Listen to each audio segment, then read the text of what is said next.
Alan Watts documented a psychological pattern so disturbing that it forces us to question everything we believe about success, control, and happiness.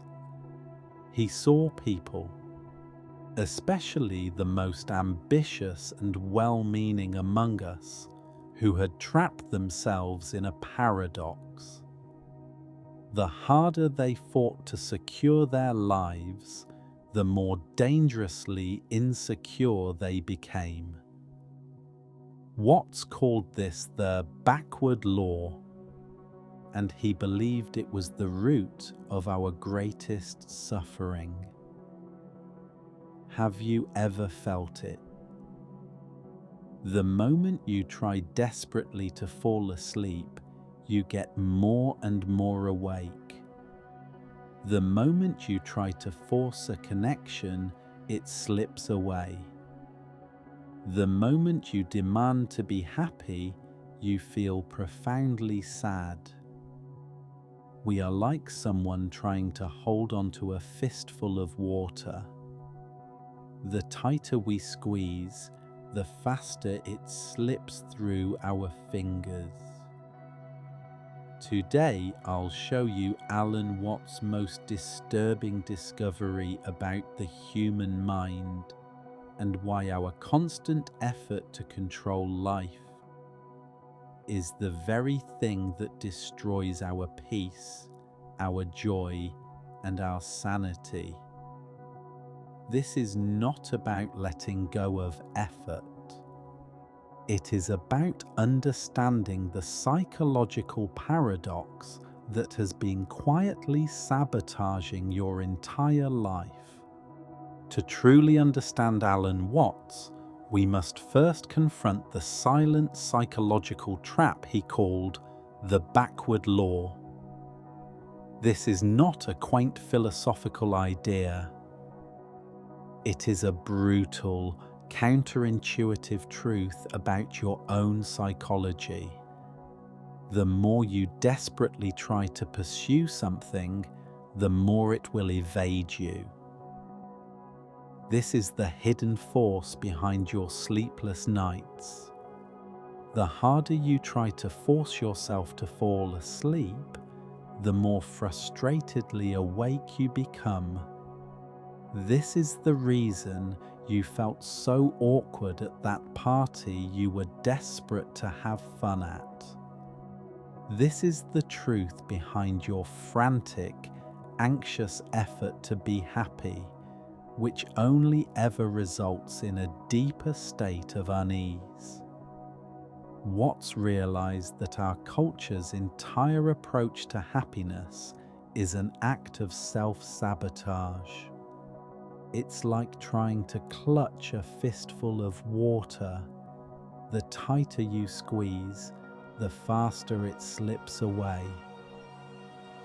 Watts's most profound discovery was the answer to a chilling question. Why are we all so engaged in this self-defeating behavior? He saw it as a fundamental case of mistaken identity, a psychological lie we've all been sold. We have this deep, visceral sensation of being a separate, skin-encapsulated I, a lonely consciousness trapped in a body, fighting against a foreign alien universe.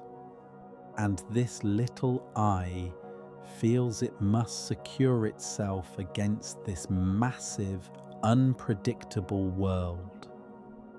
This is the voice of your anxiety. It's the voice of a lonely ego fighting a war it can never win. But Watts invites us into a psychological revelation that shatters this illusion. What if you are not a lonely ego trapped in the world? What if you are a feature of the world? He used a powerful transformative analogy.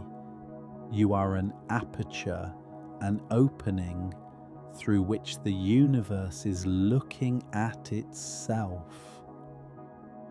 Imagine the entire cosmos as a single, unified process, a flowing dance. The lonely I you identify with is not a separate dancer. It is a movement in the dance. When the ocean makes a wave, the wave isn't fighting the ocean. The wave is the ocean. In the same way, when the universe peoples, you are not separate. You are the universe peopling. In essence, what simply meant that you are a piece of the whole, just as the earth, the moon, and the sun are all pieces of the cosmos. Your existence isn't an isolated phenomenon. It is a direct manifestation of the universe itself. To truly internalize this is not a philosophical exercise. It is a profound psychological release. The anxious ego dissolves because it realizes it was never separate in the first place. You're not fighting the river of life. You are the river of life. At this point, a specific psychological type will emerge from the audience: the conscious architect. This is the person who has been told their whole life that their strength is in control and planning. They've built their lives on this principle, and now they feel a deep objection. This is beautiful, but I have bills to pay. I have a career to manage. I cannot just float. Watts was not advocating for irresponsibility. He was teaching us about a new kind of power. The crucial difference is not in what you do, but in the spirit with which you do it. Of course, you must plan, but there is a world of difference between a farmer who plants his seeds with care and then trusts the process, and a neurotic farmer who digs up his seeds every day, trying to command them to grow. The first farmer is a partner to life. The second is a prisoner of anxiety. Watts's philosophy is not about abandoning the future. It is about reclaiming the present from a future you cannot ultimately control.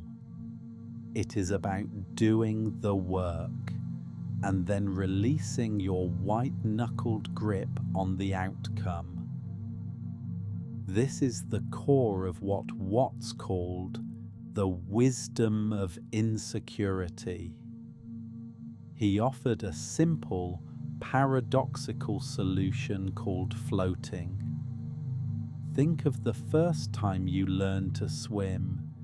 You probably thrashed, kicked, and struggled. And what happened? You sank.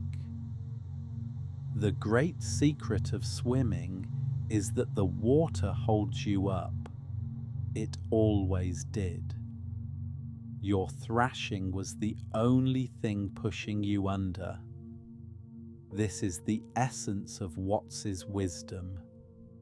Your own anxious effort to control life is the only thing preventing you from being held by it. I invite you to try this now. Bring to your mind a worry about the future. Feel the tension in your body, the thrashing. Now in your mind's eye, I invite you to gently stop. Stop trying to solve it. For just this moment, lie back, exhale, release your mental grip.